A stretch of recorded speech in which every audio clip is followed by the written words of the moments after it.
morning, everybody. We got the yard worked up the other day. We got her smoothed out. We got her seeded with the Kentucky bluegrass.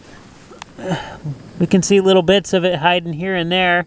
I think we got pretty good incorporation, but what I noticed over here, right along the edge of the deck, this was a little wet, a little hard. We didn't get very good mixing action going on in here. So what I'm gonna do, they're talking rain starting in the morning. So I'm gonna get the skid loader, get a little bit of nice black dirt here. We're gonna throw some extra up on top. We're gonna reseed this little spot right here. And then we're gonna be utilizing the dump truck. We're gonna be getting the trash mountain picked up.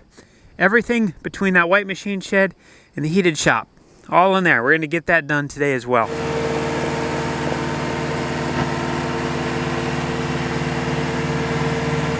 We got the skid loader full of dirt. There's a couple spots here in the front yard, just random patches here and there that nothing has grown in yet. So now, perfect opportunity to take care of those. One thing I kind of learned from seeding graves at the cemetery, if you throw your dirt on top and leave it a little rough like this, seed it, then hit it with your rake to smooth it out. You get a way better incorporation of your grass seed. It seems to grow a whole lot better than if you lay it down, smooth it out, then seed it, then try to rake it in. This just seems to work a whole lot better.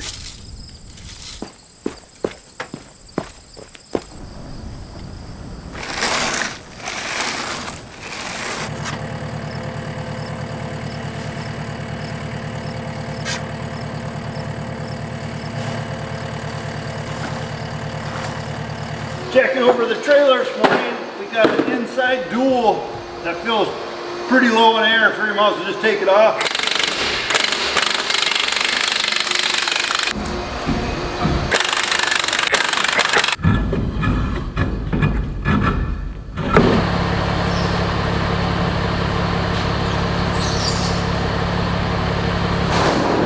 Them semi tires, I think they get higher every time, and when the tailgate's up even higher, it's even more work. Before we get started over here, we actually got one more thing we're going to do. We're going to put the brush hog on the skid loader on the backside of these trees. Ron redid the waterway. That has not been mowed yet this year, so the weeds are like this tall in it.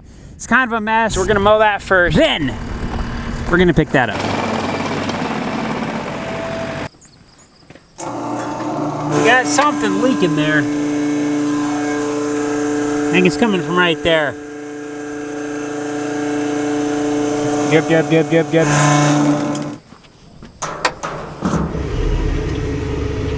You always want to make sure you have your hydraulic connections cleaned up nice. We don't want to have a whole bunch of dirt and grime stuck up on these, and then especially on the hose end of things, because when we hook these together, these go directly into our hydraulic system. So there's a bunch of gunk and dirt and everything up on here. Then when we plug it in, we get that mixed with our hydraulic oil in the system, and it's kind of like sandpaper inside of there. That's not what we want. I know that's what we have filters and stuff. Oh, that was a struggle with the one hand. I know we have filters and stuff, but still, the more stuff we can keep out of that system, the better. Oh, this thing's so fun to run. You just mow through everything. Hopefully I don't hit a big chunk of concrete and send it flying into the side of the machine shed over there. Okay, we get it. We know you are full of diesel. Thank you for telling us. This is that waterway. We're just sneaking a path right on the edge of the field.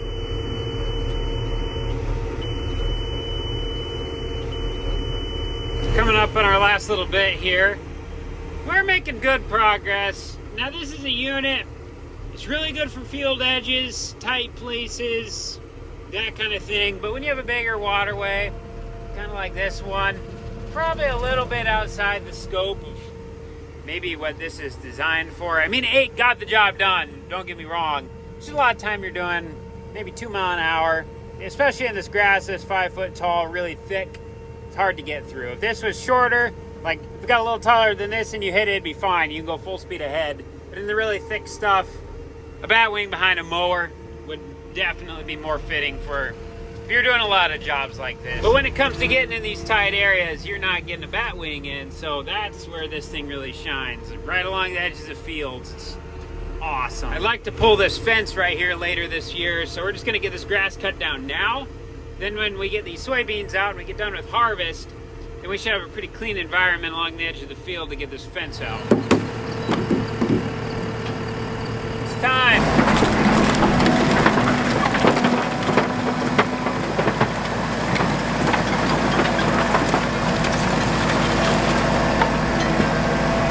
She full, Clark. Better turn the air conditioning on.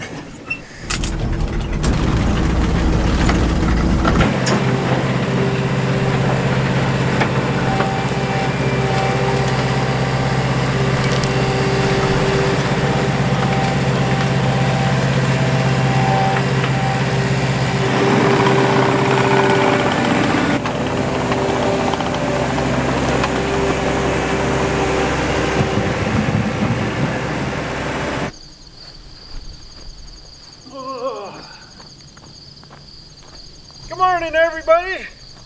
It's a new morning. We got a lot to do today. Actually, this morning, Mama Cornstar asked me out for a date tonight. Sounds like we're gonna go listen to a band on, I don't know, some side street in town and stuff, and they got a bunch of, it's kind of like a farmer's market, I guess. So anyhow, I'm excited. So let's get the day going. First thing we got to do is run over to Cole's. We have a cremation grave coming up, so it's actually tomorrow. We got to have that ready for. So I want to dig that first thing. I always figured cemetery work comes before our farm work. Get it done and be prepared there. Otherwise, I think we're going to be working on semi-trailers and stuff today. I haven't talked to the boys yet today, so we'll get a hold of them and see what their plans are. I'm guessing Cooper will probably come down here. I'll be helping him. I've learned before, sometimes I wait till I get out to the cemetery to hook all this up, but I've had it happen too many times. Get out there and something don't work right, can't get it hooked up for some goofy reason, and then I wish I was home close to the tools.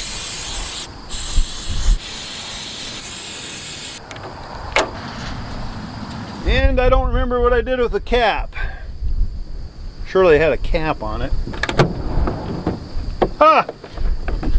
Found it. Ooh, boy, we got rain last night. Look at that. That Kentucky bluegrass is gonna grow to be something else. You can definitely tell the different soil types through this part. I brought in all this black dirt, so this is the really heavy, nice, fertile stuff over here. Notice how wet and dark that is. Then we got a spot there. I didn't bring as much in through there. That's a little lighter, not as much rain on it. And then we can see here, roof's doing its job, keeping her nice and dry. Check the rain thermometer out. I'm guessing we got 3/4 of an inch. Ooh, close, 6/10. We don't want to water that thistle, we're gonna water the grass. Since we're too wet to finish up that dirt area where the trash mountain was, we're gonna do some work down here at the main heated shop. Before heading there, first off, look at the beans around DC's house. These are really turning. This was the first field we planted. Once they turn completely brown like this and they lose all their leaves, they'll be ready to harvest. But I want to show you something. This is where we started planting. Now take a look at this. When Cooper put the planter in the ground, the hydraulic downforce had not kicked in yet. So these were probably planted just a little deep. And then as we got going, then it went to the level it was supposed to. This was set at 1.5 inches deep. Look at the difference in transition already. Just on that. Then once we get up about halfway, you guys are gonna make me run with sore legs. We stopped the planter right here and we got out and we started digging and we realized these were only 1.5 inches deep. We wanted to go 2 inches to get down to the moisture, so we deepened the planter up to 2 inches. Look at the difference. A ton of brown, but now we got leaves. Like right here is where the planter stopped. That's amazing what 1/2 inch difference in emergence time did for the maturity of these beans. We're probably 3 days ahead of these. If our whole field looked like this, we'd probably be out picking in like 2 days. But then we got a ways to go on those. What are these guys, purple beans? Why are they purple? Weird. Kind of amazing how much dirt comes out of a hole when you're digging these cremations.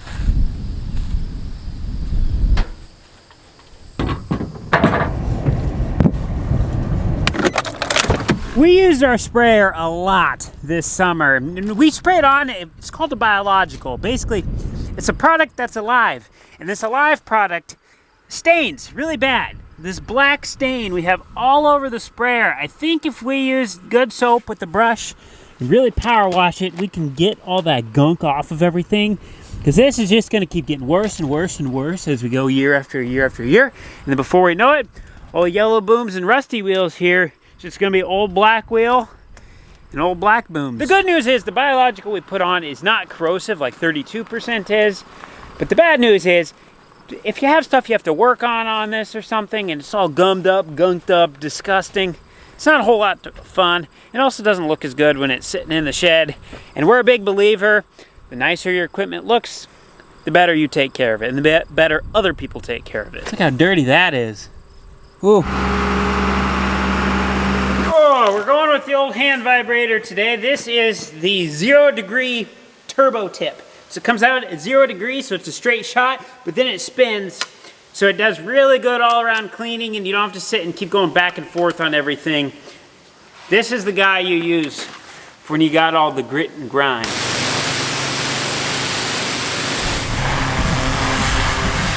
Getting gloves, it's gonna vibrate my hands off. Well, what got set on that trailer? Jeez. We got a little bit of a breeze today, so it's gonna dry pretty quick, so we'll have to do this pretty fast. We got a bucket full of water here. We got dish soap inside of it. We're basically just gonna do like, probably from here to here.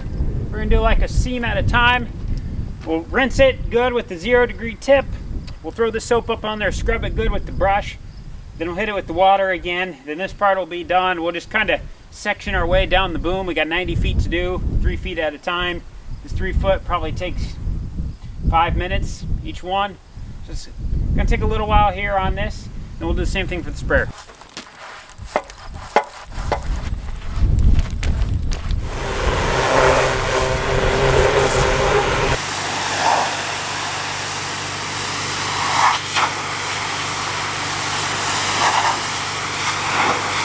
Well, I'm out here at the cemetery. The grave that we dug, it's a cremation. I gotta cover it up. The only thing is it's raining pretty good right now. I'm gonna put a jacket on. Hopefully I don't get too wet. I've been watching the radar and I keep thinking maybe it's gonna let up, and now they're talking for the next 3 to 4 hours, steady rain. I want to get it covered so we know it's done. I can get wet. I'm not allowed to duck, but I guess I won't shrivel up either.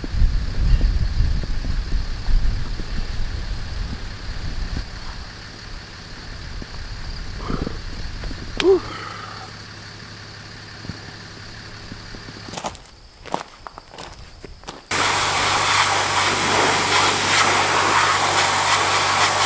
Ended up changing it up a little bit. We still got our dish soap in there, but we threw in some other soap that we have it's got like some acidy type stuff. It does really good on the aluminum on the semi-trailers. This has just been power washed, so as you can see, still got that little bit of grime on it. When I just put the dish soap on and I scrubbed it in, it would kind of take it down to this, but you'd still see some, just basically just like this area. Once we put that acid stuff in, it comes out like that. So this whole left side of the boom, you can see the nice shine on it, but got it all off there. Basically anywhere the brush couldn't get, so the brush couldn't get in there.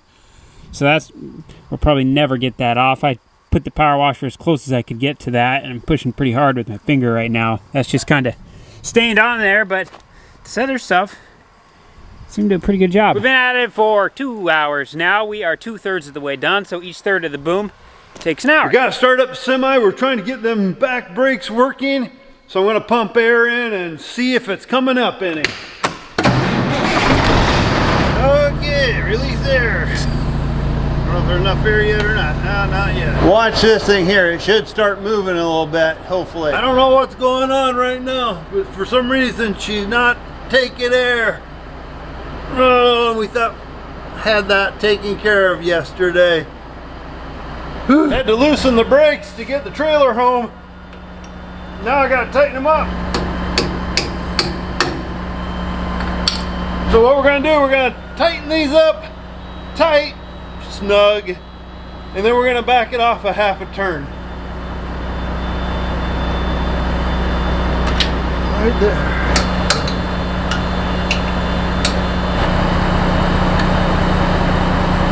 Oh, what's all that oil from? What the heck? I wonder if the seal's leaking. On the Freightliner, the back driver's side axle on the trailer, I think there's a seal leaking. Yeah, it looks full though. We'll just have to check it out, I guess. Oh, I was putting air in this tire too. 75 pounds. Need 100 in these. And I always write on the tire too. Right now I checked it, 100 pounds. I mean, we just filled it. Went from 75 to 100. Supposed to have 100 in these. So later we can check this tire in a week or so, and if it's low again, we know there's a slow leak in it. Sometimes over the winter they will settle, lose some air. So right now I'm not too concerned on it. Main thing is I just don't want one of them slow leaks that you're pulling in every 2 days right off the bat, trying to put air in it. I'm gonna pull the brake release and we'll see if these things move now. Well, looks like they worked. Yeehaw! What are you looking at, man? Why are you looking at me? You're making me nervous. You got this thing dirty. We'll need to get some new of them brushes. Should get a couple. Back underneath the semi-trailer here, the grain trailer, greasing up the brakes. Sometimes they can be a royal kick in the ankle. Oh! Hey, she took. Seems like some of this stuff a guy doesn't grease it enough, or we over grease it. We're probably the ones that maybe over grease it, but some of these areas under here, like I said, if the dirt gets packed in there, you have a heck of a time getting it through. So it's easier to keep things loose and running good. Checking the sight glass here for oil while I'm under here.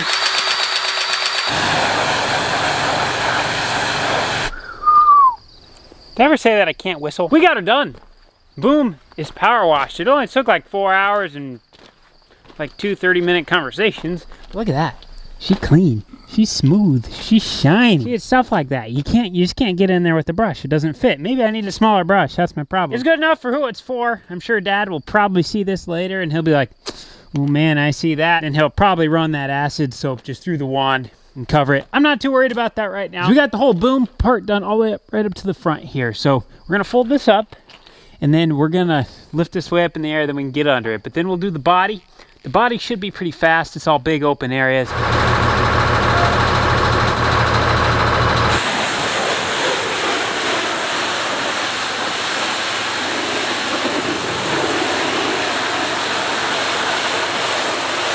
As much as we like our equipment to be all shiny and spotless, cleaning stuff has more of a function than just looking clean. Stuff like this, that's a big old important bunch of wires. You got all this stuff caught up in here. This is just asking for a mouse. So when you clean these areas out, makes it way less likely we're gonna get a mouse nest in here. Is it possible? Yes.